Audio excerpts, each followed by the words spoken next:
Գյուրջան Կասկադ, հասանելի բնակարաններ 65 ամիս մարման ժամկետով։ Պարոն Հովհաննիսյան,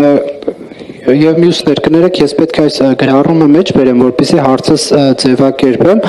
Սրբազան գնա շարունակիր քերուտ կնգան դոմփել ինձ հետ ինչ գործ ունես։ Սա Նիկոլ Փաշինյանի գրառումն է։ Այս բառապաշարը, այս գործելավոճը ըստ ձեզ պարոն Հովհաննիսյան եւ ըստ ձեզ Տիկին Տիգրանյան ինչքանով է համահունչ կրթվել է նորաձև շարժմանը։ Նիկոլ Փաշինյանին որտեղից այսպիսի տեղեկություն, արդյոք նա անձերի չի թիրախավորում, ով է այս տեղեկությունը նրան տրամադրել եւ հաշվի առնելով որ տևական ժամանակ է Վարդան Ղուկասյանը դոգմական բամբ հայտնի չկա ասպարեզում եւ մենք գիտենք որ նա իր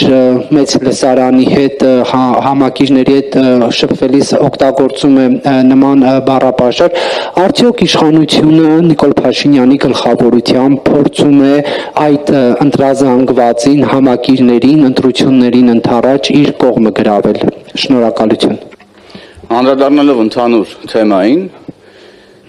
այսպիսի հարց պետք է հնչեցնեմ, որ այսինքն կարելի է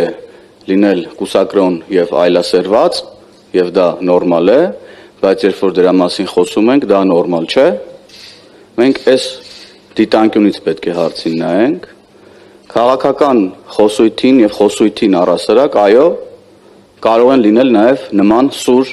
արտահայտություններ եւ որակումներ։ Եվ ես էլ կտամ այդ որակումը նման սրբապիղծ ուրեմն եկեղեցականներին։ Եվ ես ուզում եմ հստակ հայտարարել հիմա, որ մենք թե եկեղեցական, թե եկեղեցից դուրս գտնվող բոլոր սրբապիղծների դիմակը պատրելու ենք, հերթով, անուն առ ազգանուն, բոլորի դիմակը պատրելու ենք, բոլոր այդ սրբապիղծների, որոնք թաքնվել են սքեմի տակ, այս 7 տարի է, ամենավերջին բառամթերքով, ամենալկտի պահվածքով, կրոնի եւ սրբության հետ կապ չունեցող վարքագծով, թիրախավորում են Հայաստանի Հանրապետության պետականությունն ու հայ ժողովրդին, մենք այդ բոլոր սրբապիղծների դիմակը հերթով պատրելու ենք, անուն առ անուն, եւ եթե ձեր հարցի մեջ կար կոնտեքստ, որ անձնավորում եք, թիրախավորում եք, այո, անուն առ անուն թիրախավորելու ենք, անձնավորելու ենք եւ պատրելու ենք այդ սրբապիղծների դիմակը։ Եվ ես նորից եմ կրկնում, եթե կան որոշ շրջանակներ, որոնց համար սրբապիղծ կյանքով ապրելը նորմալ է, իսկ դրա մասին խոսելը նորմալ չի, ես նրանց հաջողություն եմ մաղթում իրենց հետագա կյանքում։ Մենք խոսելու ենք բոլոր երևույթներից եւ խոսելու ենք մեր ժողովրդի հետ։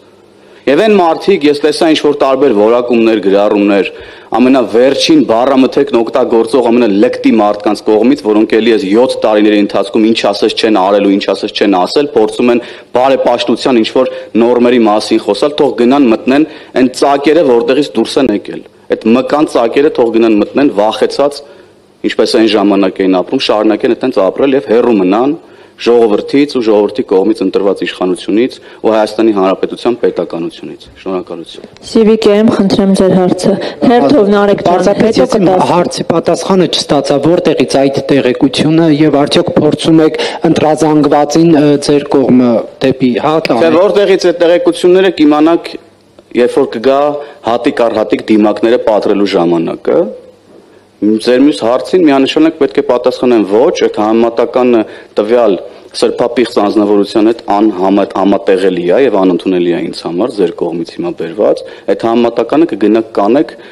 ուրեմն հայտնի են մարդկանց հետ կապված, որոնք օր ու գիշեր ինչ